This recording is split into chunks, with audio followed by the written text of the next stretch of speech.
Okay, hi. How are you doing today? I'm good. I'm good, Bob. Yeah. Okay, and can you remind me where you are and what time it is there? Yeah, I'm in Los Angeles, California, and it's 7:16 here in the morning. Okay, like Yeah. So actually Los Angeles or a suburb or small town? actually it's a suburb of Los Angeles. So it is the greater Los Angeles area, but I live in Chino Hills, which is about 35 miles east of Los Angeles. Okay, great. And Yeah, it's yeah. easier to say Los Angeles, and people all over the world have heard of Los Angeles, but and I'm in Columbus, Ohio. It's 10:18 in the morning here, and so it looks A like we little both bit have. better for you. Yeah, it looks like we both have kind of a nice day, and um, and I guess I'll just kind of start with how did you get involved with, and how did you become to join the Professors Without Borders team?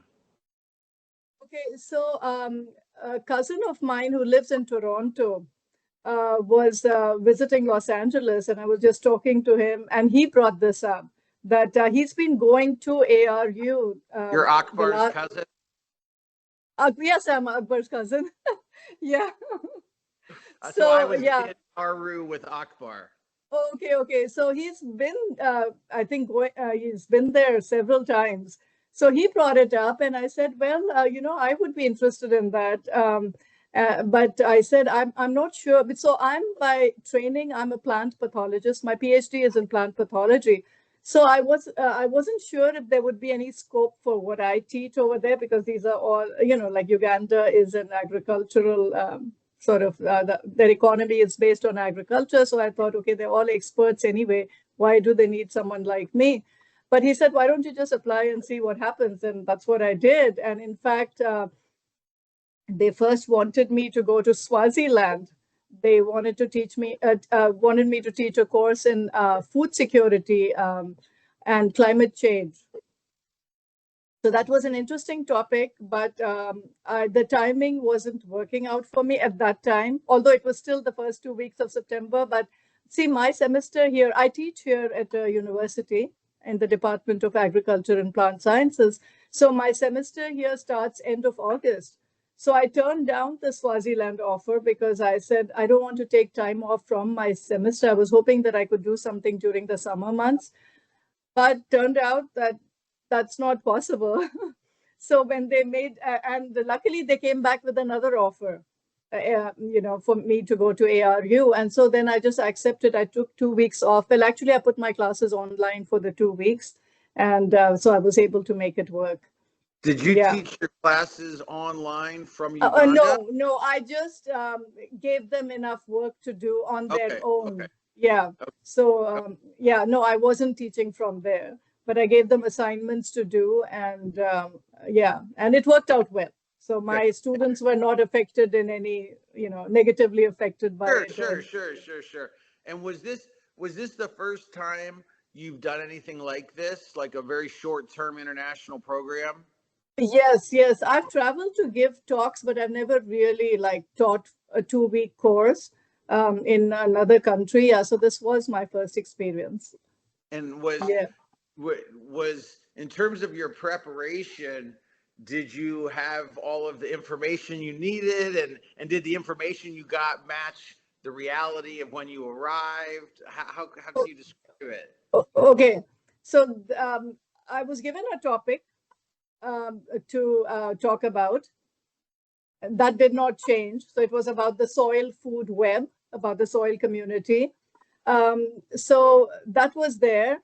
But I wasn't sure who my audience was going to be. Yeah. And so and then I was told that there'll be initially told there'll be 80 students, then I was told there'll be somewhere around 20 students, then 18 students, then back to 60 students.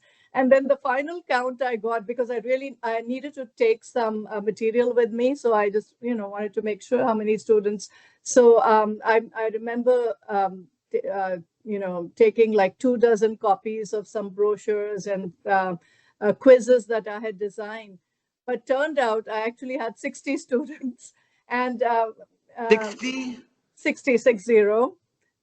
Yeah. So which was nice. I was actually, Bravo. yeah. So I was happy that the class size was large, and it also turned out that it wasn't just students in my classroom, but faculty as well. Sure. You're probably aware of that, right? Yeah. How that works at ARU. So faculty, so between faculty and students, I think there were about 60, 65 people attending Okay. my sessions. Yeah. So the challenge was not knowing the audience. So I didn't know, uh, what my target audience was, and I didn't know what their base level Yeah. knowledge was. So that was a little tricky. But I went prepared with, a certain number of lectures, and I had more information on my PowerPoints than I perhaps needed. So I had to kind of tweak a lot of things and make a lot of adjustments on the fly as I was teaching, because as I got to know my audience, I started focusing more on information that would be more relevant to them, more useful, more applicable to them. That was fun. I'm not as a personality. I'm happy, change. I'm very flexible and happy to change things on the fly. So I wasn't stressed or anything, Okay, but good. I had to put in a lot of time there, uh, you know, um, when I was not teaching or when I was not attending another session, to make time to, kind of, fine tune my teaching. Okay. And as I was learning from them, because I was not very familiar with their agricultural practices and their challenges, so as I got more familiar with that, I would try to incorporate that in Great. my Sure. lessons as well. So it worked out really well. It was a beautiful collaboration. I feel like I learned as much as they Yeah. perhaps learned from me. That Yeah, yeah. that response that you just gave is so rich with areas to explore. But one thing is, it's not a vacation. Like Yes, there's work involved, and we're learning as much as we're teaching. yes, Um, but okay, so as far, and I think one of the reasons you could be so adaptable is you have so much expertise in this area. So your PhD's in plant pathology, and how many years have you been teaching? And I've been teaching the last, I think, 20 years or uh-huh, so. Yeah, yeah, 20 years, about 20 years. okay, and Yeah. so did you Uh, feel like were they pretty inquisitive and pretty curious and really thirsty for your knowledge? okay, so I'm glad I'm speaking to you, because you said you've been there. So you know how Yeah. the culture is. It is impolite to ask a question, to raise, for the students to raise their hand and ask a question, or to say that they didn't understand anything. So initially, it was a little challenging in that sense, because I wasn't sure, are they even interested in what I'm saying? Is this even making sense to them? But then, I realized that, that this is their culture, that they will just take in the information. They're not going to question it, or even if they're interested, they're not going to, raise their hand and ask another question or whatever. So my colleague and I then, told them that maybe next, instead of talking, if they understand what we are saying, maybe they should just do a thumbs up. It's easier than saying Okay. anything. So yeah, so they started doing that, and then I think they became a little bit more responsive as the Okay. And as we this was a moved 2 week along. program. It was a 2 week program. Yeah. And how many hours did you do each day? Uh, so my session would run from um, 10 to 1, 3 hours every day.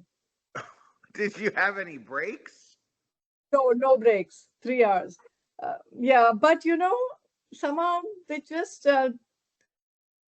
they didn't seem that daunting. So, it was fine. It was So fine. you delivered 30 hours of content? Not 3 hours. 3 Uh, hours for 10 days. for for 8 days, because Okay. yeah, actually for 10 days. Yes, Yeah, you're so right. 30 hours of content. Yes. Did Yeah. did was it was it interactive? Did you have them doing activities? Yes, I had them, especially the second week. So, I started by, like talking to them about the sort of you know, the soil, right? The properties of soil and all that stuff. So I started with that, the non-living portion of the soil. And so I spent about a couple of days just talking about that. Then I started talking about the living portion of the soil. So then I had to cover all the microorganisms. There was a lot of information to cover. So I covered, all the different microorganisms in the soil. And then the second week, we kind of, so again, I did not go with the intention of starting any projects. I mean, I didn't know what kind of projects they would need or would make sense to them. But I ended up, initiating about 4 projects with them. So the second week, we were mostly talking about that, and we were out in the field making compost piles. We took a walk through. They have the rainforest within Yeah. their campus. We took a walk through the rainforest. I was showing them the different fungi that were growing there, especially it was raining during those days. So, good opportunity to see mushrooms and all that stuff. So we did that. And the campus staff was very helpful. Like whatever I was interested in, they made it happen. Okay. Right. So that was really good. So the second week, yes, there was a classroom, like instruction, but then there was also, all these other Okay. projects that we were working on. And so I was very happy with, especially with the projects. And when I get, I'm in touch with Robert, who's the director of education. And so this recycling project that not recycling, I'm sorry, separating of trash, Okay. the way we do it here, like plastic and organic material and other. So I initiated that, and so that's well Okay. underway, and it That's has one gained. project. What Yeah, were the other that's one. projects? The other project was making a compost pile on campus so that they don't. So once they separate their trash, then they can take all that organic material and then take it to the compost. It's sort of, they have a little facility. Dennis is I don't know if you know Yeah, Dennis. He's I he's do. sort of in charge of that. So we made a big, like a ceremonial compost pile where I asked all the students, all the staff members from the kitchen, because the kitchen is a big source of organic matter, the groundskeepers, everybody, I asked them all to contribute to the compost pile. And then, we talked about the carbon nitrogen ratio and all that, like how you can speed up the composting and all that. So we started that. They were, it's not like they were unfamiliar with composting. And in fact, I was lucky enough to go into the community and, like into some of their, there was this little community farm that I visited. And actually, I think it's a private farm, but the community was there. So they were composting, but very instinctively without really understand the science Okay. behind it. Okay. So I was able to tell them, well, yes, this is good, but you're working maybe too harder than you need to. You don't need to dig a hole. And your pieces need to be a little smaller, and maybe you should not include this, and like little tips. Yeah. So this composting not just helps, will not just help the campus ARU, but also if they make good compost, they can sell it. It can be a source of Uh-huh. livelihood for them. They can package it and sell it or whatever. Yeah, so that was the other project. And then the third project, which I hope that they are able to maintain and continue, is zero tolerance for single-use plastic water bottles. So I even donated 100 bottles to them. And I said, because they have clean water, they have a water purification plant. So there's no reason why they should be buying bottled water. And then, because that waste is a big problem in Uganda Yeah. as a whole. And they end up even, so they do have recycling plants, but they are backlogged. And they end up burning a lot of their plastic as well, which is obviously an environmental hazard. So I also suggested that when students enroll, perhaps as part of their welcome package, they can give them a reusable plastic bottle. So yeah, so that was another. So I said that. So they have this concept of epicenter managers. You're probably Yeah. aware of that. I was like totally, really impressed by that concept of these students going out into the communities and becoming agents of change, Hmm. right? And or epicenter managers where they propagate, so their knowledge and this, whatever they've learned at the university. So I said maybe ARU itself should become an epicenter, like a model, like a prototype for how things could be, like separating your trash and then making your own compost, zero waste, and all that. So anyone entering your campus should not be, and there should be signs, friendly signs everywhere, discouraging people from throwing away plastic or using single-use plastic and things like that. So ARU could itself be a model for that. So that was really exciting, and everybody was willing to participate, and they were curious. And the other project I started, which I'm also very proud of. So I haven't told you, but I'm also an artist. Yeah. In fact, I got my MFA degree just, I think, like in 2023, I believe. Yeah, yeah, last year or 22 or 23, I'm not sure. But I'm a textile artist, and I tell stories through fabric collages that I make, and using discarded fabric. So I don't buy anything new. So it's about repurposing, like resources or whatever. So I introduced that concept to them.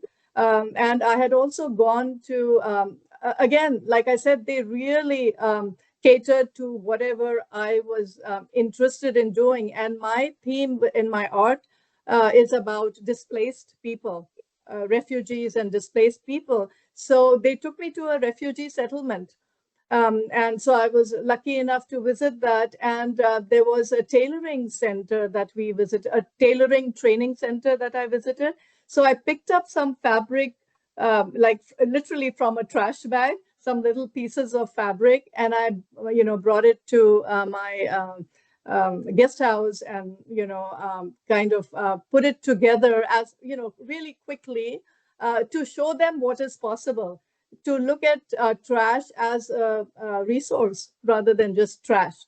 And so they were very excited. So I started this fabric collage project with the girls as well. So I went to the local market, bought some used fabric for them, and they were very excited and on a roll with that project. And I said, art is a language, and you can use this language to tell your story, right? And then also there could be this added bonus that you market what you make, right? Maybe connect with the tourism industry, or and then maybe it could be like personal therapy, expressing yourself, telling your stories, but it could also have like this possibility of uh, you know Wow. marketing it. So we started that, and they did a good job. Just within like maybe what after I introduced that project, we just had a few days, and they kind of did a really good job of putting things together. And Great. yeah, yeah, Will yeah. you have you been keeping in touch with them? Yes, so I'm in touch with Robert, and because yeah, I'm in touch with Robert, and I'm in touch with Desire. I, Yeah, yeah, yeah. Desire. Yeah, I'm in touch with Desire, and students keep reaching out and asking, "Well, how are you, ma'am?" And all Uh-huh. that. So I ask them, "Well, is it everything good?" And yeah, so yeah, I Great. hope to continue to keep in touch, and Good. yeah, I think that's yeah. really important that this isn't some sort of one-off or lunch counter, that it's really an ongoing project. Yes, yes, yes. And also, Akbar is going to be there next month, I believe. So he said he's going to make sure that the projects I started are, that they are being implemented, and if he can help in any way. So yeah, so that'll be nice. Yeah, Great. Good. yeah, Well, were yeah. there and you lived in one of the huts and Yes, I lived in hut number one. okay. Yeah, and that was fun. Good. Yeah, I mean, it was like being in a retreat. So, Bob, I'm the kind of person I've traveled a lot in my life. I've transplanted myself on new soils as well as just traveled for pleasure or to just experience the world. So I'm very adaptable and very, I just embrace whatever I have to embrace. So I did not go. So I'm not one of those who does a lot of research before I get somewhere. Like Okay. everything doesn't have to be perfect. So I'm Okay. willing to, sort of go for the ride with, yeah. So I was pleasantly surprised. I didn't know what the campus looked like. I was really, it felt like a retreat being there. The huts with, I mean, they looked like huts from the outside, but they were like, there was hot water, the electricity, and a cute little bed with a mosquito net and everything. It was adorable. I still miss it. Yeah, and then our dining hut where we spent most of the time. If we weren't teaching, that's where we were. And Nora from the kitchen coming in asking what we wanted to eat. After every meal, she'd come with a big smile asking us what we'd like to have for our next meal. And so they were very, very, like, really took care of all our needs in Great. every which way. Yeah, so that was really good. Yeah, and the vice chancellor was there at that Uh-huh. time in those 2 weeks. So we got to interact with him a lot. I learned a lot from him as well, and yeah, Good. and yeah. So it was a overall, I think, I would say one of the best experiences of my lives. Very in the sense that very rewarding. I felt Uh-huh. like I really gave them my all. Everything that I had, I just put it out there, and hopefully it'll make a difference. I am 100% sure that it will, and I'm really glad to hear you had such a wonderful experience. And I think that even if you were only there for 2 weeks, you created some programs that could last for years or decades or forever. And I think that's the beauty of Professors Without Borders, is that even though it might be a short program, it can have a really enduring legacy. So So yeah, yeah, good. Is there yeah. anything I have not asked you about that you'd like to tell me about your experience or your career? Um, no, not really. I think yeah, I was like really impressed by the mission of the university itself about, just this idea of epicenters and agents of change. I wish we could implement that in the US, Yeah, but for sure. yeah, yeah. So I was really impressed by that.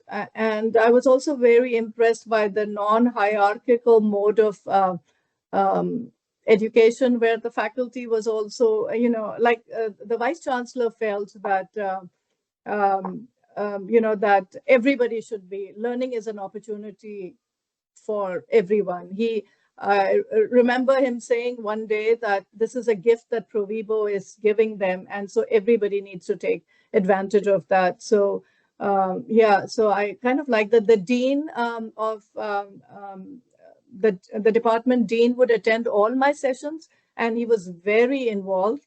And I learned a lot from him because as I would explain something to the students, he would sometimes interject and tell me how they were doing it there. So it helped us kind of bridge the gap between what the students knew and what I was telling them. So that was really good. I enjoyed that. I like the idea of the wisdom specialists. Hmm. Like they have these senior members from the community who are considered staff members, Hmm. who may not have the degrees, but they have this indigenous knowledge that they are sharing. And they would attend, especially this one lady, I'm sorry, I don't know her name, but she would attend all my sessions, not understanding a word of English. But, she was so disciplined that she would just come and sit through the 3 hours. Right. So it just, yeah, I kind of, yeah, Great. very nice people, very friendly, Good. very, Good. yeah, yeah. Wonderful. Well, thanks for taking the time to have the conversation. My And pleasure, my pleasure. Thank you. I'm personally really happy to have met you and talked to you. Same And here, same here. And so this is the second one of our conversations, and to anybody out there who's watching, we're going to continue to do these, and I hope they're really interesting and useful to the audience. So thank you. Thank you, Bob. Thank you. Okay, we'll take a pause here. Okay, who did you say Akbar is going there in a month? Yes. What's he going to do there? Is they going to run another program? I'm not sure. I spoke to him briefly after I came back. I had so much catching up to do. But yes, I think he has some ongoing projects there, and I think he's going there to oversee those projects. So if I'm right, I think he said December, and it makes sense because that's the only time us professors can travel, either in the summer or December. So I think he's going to be there next month. Do you think you'll do any research or do any of your own professional activities based on this partnership? I haven't thought about that, but I definitely, whatever my experience there, I keep sharing it with my students here. And I think that's how it enriches a classroom, right? But as far as any projects, because what was relevant to them is different from what our students here need. But they definitely need the exposure. They, especially, American students, they're like, they have a sort of limited vision. So it kind of broadens their vision when I keep, and not just my visit to Uganda, but even all my travels, because I try wherever I go to talk to the local agricultural specialist or do something agriculture related, and I come and share it with my students. So I think, it keeps the learning sort of real and right. And great. Yeah. Good. Well, I hope you can go back, and I hope that we can go back together sometime. And that would be really good. So how does that work, Bob? So I know they were all saying you need to come back, you need to come back. Obviously they have to send in the request to Provibo, right? And then they determine if they have the funds and if they find the right fit, right? Depending on. Right. And that's a great question. And it kind of depends on availability and timing and the interest. And so hopefully, I don't know, it's kind of a mystery, but somehow it works out. Yeah. Somehow. No, I would. Yeah, I would definitely want to, whether it's back to Uganda or to any other place, I would love to do that, because at least based on this experience, it was just so positive that I would definitely. Well, and you've got such an outstanding skill set technically. A lot of what the rest of us do is kind of soft skills and inspiration and empowerment. But you've got this technical expertise that's really outstanding and perfect for these rural places.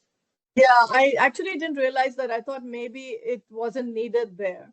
But, I mean, because I would think that there's so much I can learn from them, right? In that sense. Sure, yeah, we always do a lot of learning ourselves. But, I mean, you have a PhD in plant pathology, so a lot of their knowledge is folk knowledge and been passed down knowledge, and so you have real technical expertise that's outstanding. Yeah, so my colleague who was there, her name is Nicole, and she was from Zimbabwe, and she was teaching exactly what you mentioned about above ground communities and how to figure out your aptitude and how to carve a vision based on it. That was all like foreign to me. So I learned a lot from her. But what was interesting was she was talking about above ground communities and I was talking about below ground communities. And so we kind of fed off of each other, and that was very interesting. So we were able to tie that together very well. I would hear her, because we would attend each other's sessions, and I would hear her use the lingo that I had introduced in my class, and I would refer to what, her structural tension model and all that stuff. In fact, I told them they could do this fabric collage represent their vision. The vision statement could be on like a fabric collage that could be a permanent, maybe a family, inspiration for a family. And So yeah, Yeah, it in was fact, fun. right before talking to you, I talked to Nicole, and Oh, she you told did? me a lot of the same stuff. So, yeah, Okay. what a great job you guys did. Well, thank you so much. It was the pleasure was all ours, and Okay. yeah, Okay. yeah. All right. Well, I'll let you go. Have a great day, and Thank you.